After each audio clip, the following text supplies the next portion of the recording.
Hello అండి, అందరికీ నమస్కారం. Welcome back to our channel చిన్నక్కతో కాసేపు. అందరు ఎలా ఉన్నారండి? నేనైతే చాలా బాగున్నాను. మీరందరూ కూడా బాగుండాలని మనస్ఫూర్తిగా కోరుకుంటూ ఈరోజు వీడియోలోకి వెళ్ళిపోదామా? అయితే ప్రీవియస్ క్లాస్లో మనము ప్రైమరీ పిల్లలకు సంబంధించి తెలుగు సబ్జెక్ట్లో అచ్చులని పిల్లలకి నేర్పించాం కదండి. అయితే అచ్చులన్నీ కూడా ఆ నుండి ఆహా వరకు మనం కంప్లీట్ చేసామండి. అయితే అచ్చులని కంప్లీట్ అయిపోయినాయి అనేసి పిల్లల చేత రాయించకుండా ఉండకూడదండి. డైలీ ప్రతిరోజు వారి చేత ప్రాక్టీస్ అనేది చేయించాలి. అచ్చులని రాయించాలి, చదివించాలి, డిక్టేషన్ చెప్పాలి. పిల్లలకి కొన్ని లెటర్స్ ఇచ్చి మనము స్లేట్ పైన రాసి వారిని గుర్తించమని చెప్పాలి. మరి మనం ఎంత చెప్పినా వాళ్ళు రికగ్నైజ్ చేయకపోతే వేస్ట్ అవుతుంది. కాబట్టి పిల్లలకి అక్షరాలని ఖచ్చితంగా స్లేట్ పైన రాసి పిల్లల చేత గుర్తించేటట్టుగా మనము నేర్పించాలండి. అయితే అచ్చులు కంప్లీట్ చేస్తాం కదా, నెక్స్ట్ మనము హల్లులు పిల్లలకి పరిచయం చేద్దాం. అయితే హల్లులు పిల్లలకి అది కూడా స్లేట్ పైనే రాయించాలండి. మరి పిల్లలకి హల్లులని ఏ విధంగా నేర్పించాలి అనేది మనము ఈరోజు తెలుసుకుందాం. అదేవిధంగా ఇంగ్లీష్లో కూడా మనము ఏ వర్డ్స్ని అంటే ఏ టు ఈ వర్డ్స్ వరకు కంప్లీట్ చేస్తాం కదండి. అయితే జీ వర్డ్స్ మనము ఈరోజు పిల్లలకి నేర్పిద్దామండి. ఓకేనా అండి? చూశారు కదండి, పిల్లలకి తెలుగు సబ్జెక్ట్లో హల్లులు. అయితే దానిలో హల్లులో ఫస్ట్ మనకు వచ్చేవి ఏంటంటే కా, ఖ. అయితే ఈ సెకండ్ కాని మనం ఇంతకుముందు అచ్చులలో దీర్ఘం తీసి చదివాము. ఆ అని చదివాము. అయితే ఇక్కడ కా, ఖ ఇక్కడ నుండి మనము ఒత్తి పట్టి పలకాలి. అయితే కా, ఖ, కా, ఖ. అయితే ఇక్కడ మనము అండర్లైన్ చేయాలి.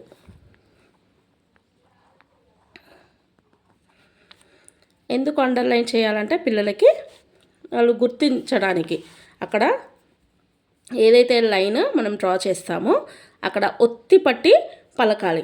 కా, ఖ అంటే మనకు కాతోని కలం, మరి నెక్స్ట్ ఖ సెకండ్ ఖాతోని ఖరం. ఇలా పదం చదవాలన్నప్పుడు అక్కడ వాళ్ళు ఏ అక్షరాన్ని రాయాలి అనేది పిల్లలకి ఈ రకంగా చదివి ఇలా నేర్చుకుంటేనే పిల్లలు కలంకి ఖరంకి డిఫరెన్స్ తెలుసుకుంటారు. కాబట్టి పిల్లలని కా, ఖ ఇలా చదివించాలి. నెక్స్ట్ వచ్చేసి పిల్లల చేత దిద్దించాలి. స్లేట్ పైన కా, ఖ మనం ఇచ్చిన అక్షరం పై నుండి దిద్దించాలి. కా,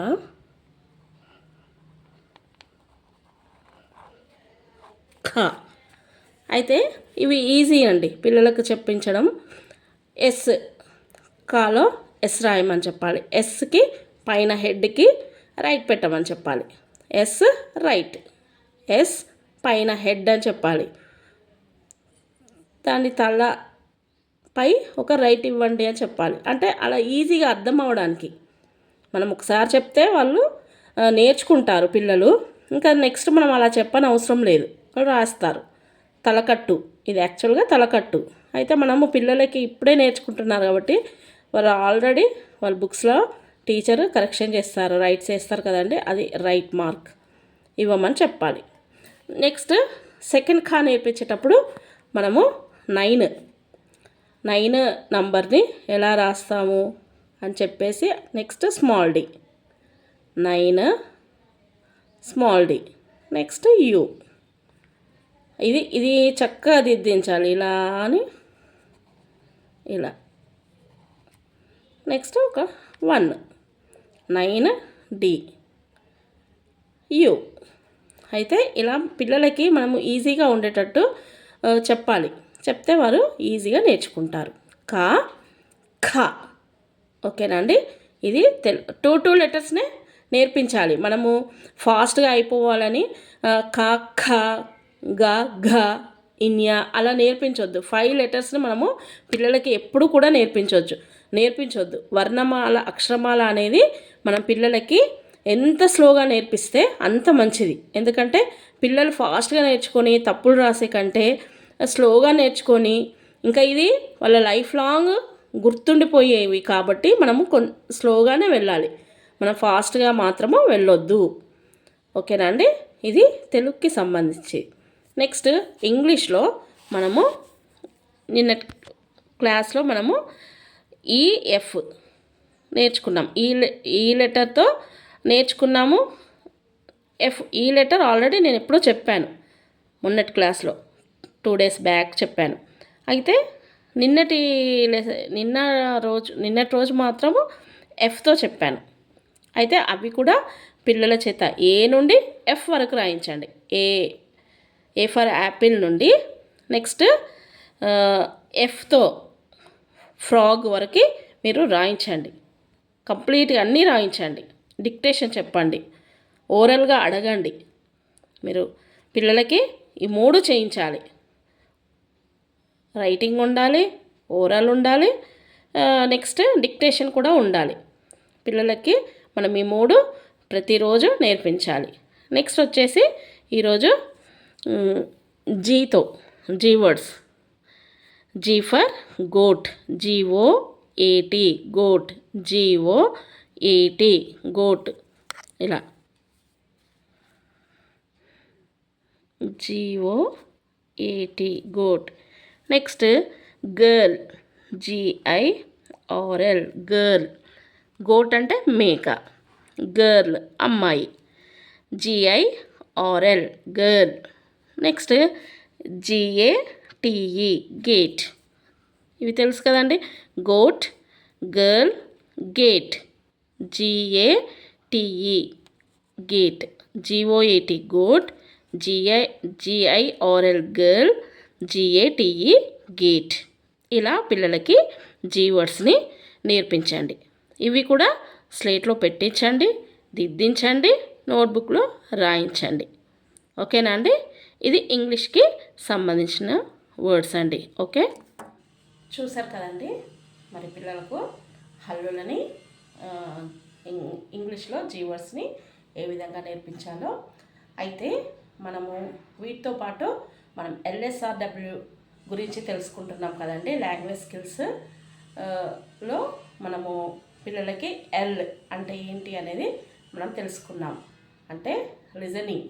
మనము పిల్లలకి వినడం అనేది ఏ విధంగా అలవాటు చేయాలి అనేది మనం తెలుసుకున్నాం కదండి. అయితే ఈరోజు LSRWలో ఎస్ గురించి తెలుసుకుందాం. ఎస్ అంటే స్పీకింగ్, భాషణము తెలుగులో. అయితే మరి భాషణం అనేది మనము పిల్లల్లో వాళ్ళు ఎలా నేర్చుకునేటట్టుగా మనము చూడాలి. అంటే పిల్లల చేత ఎలా మాట్లాడించాలి. కొంతమంది పిల్లలకి చాలా భయము ఉంటుంది.